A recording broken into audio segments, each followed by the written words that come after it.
this is my talk about physical meetings, why they are still relevant, and why we should continue to make these meetings and encourage people to make them and continue to host these meetings.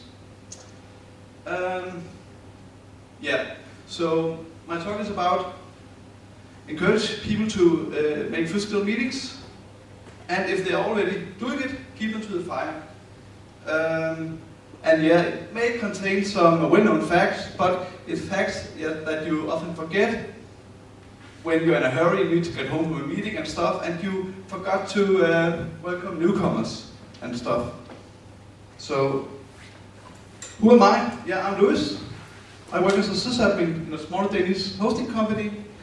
I have 20 plus years of experience in using Linux and attending meetups, so not developing Linux nor hosting meetups.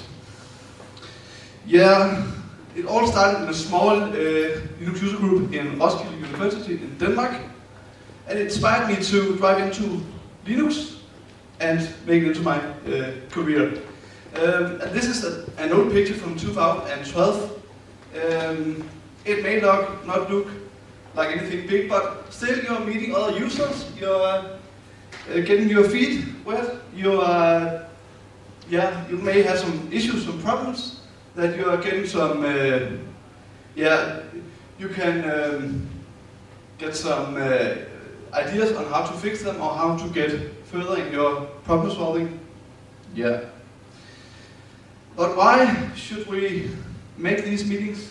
It's because that we can meet and encourage people. It's easier to keep people interested because if I'm just writing something online, you might read it, you might not.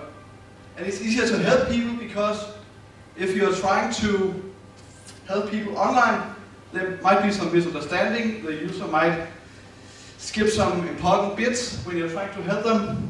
And you can also inspire people when hosting these meetings to get more into Linux, get more into tech, get more into foss, in general. And no, AI is not the answer, because here I'm asking AI to enter the bias of applying to Pro, and it's totally wrong. And this is not just a simple thing that could happen, but this could actually kill the interest of a person wanting to get into tech, because this does not work. I'm asking, and nothing happens. They could get really frustrated, and I see that a lot. Doesn't that use U-boots? What? Doesn't that, maybe the AI doesn't know about U-boots? Yeah. Actually, I asked ChatGPT 4 to get this answer. If I ask ChatGPT 5, it says go into U-boot, so. And how? Form a group of like-minded people. It could be that you have some colleagues, some former student buddies, or some friends. And it can be as few as 2 people.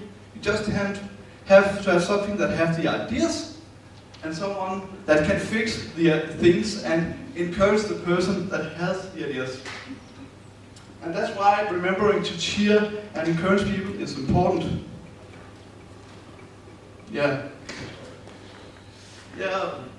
And when you have newcomers to these events, it's really important to talk to them. It's important to remember it. It's important to make them feel welcome, to say hello, to make sure that they have a good time. And this is common knowledge, but you tend to forget it if you're stressed, in a hurry, tired, whatever. And you have to encourage feedback and ideas, because maybe there can be some misunderstanding, there could be something that might not get the person to attend again.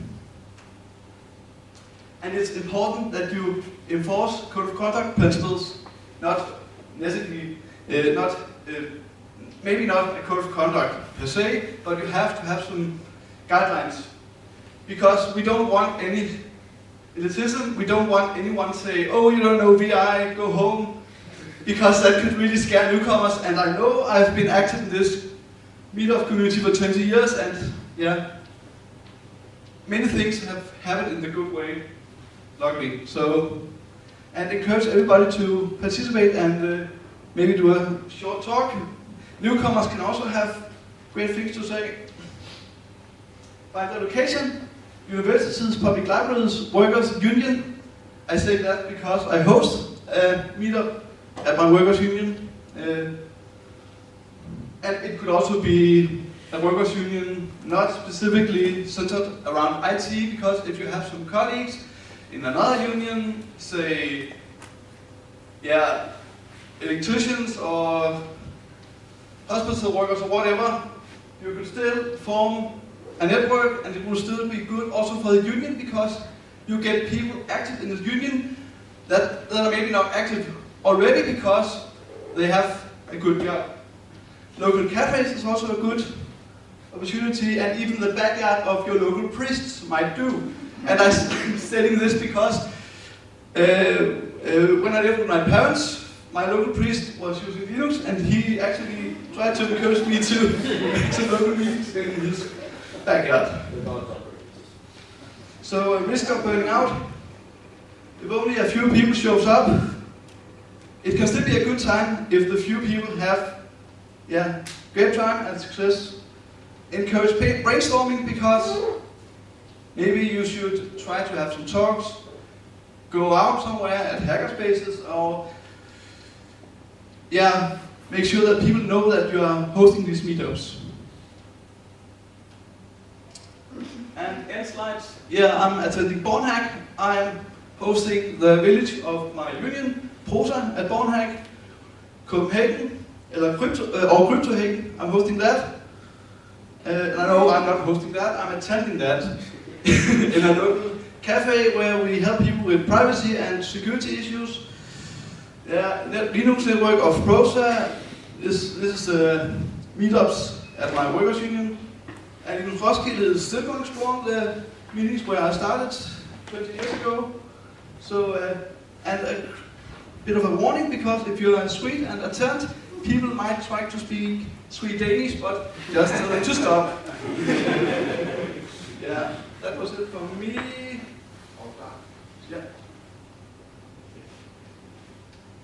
And I need to show my email address just because I can. Thank you.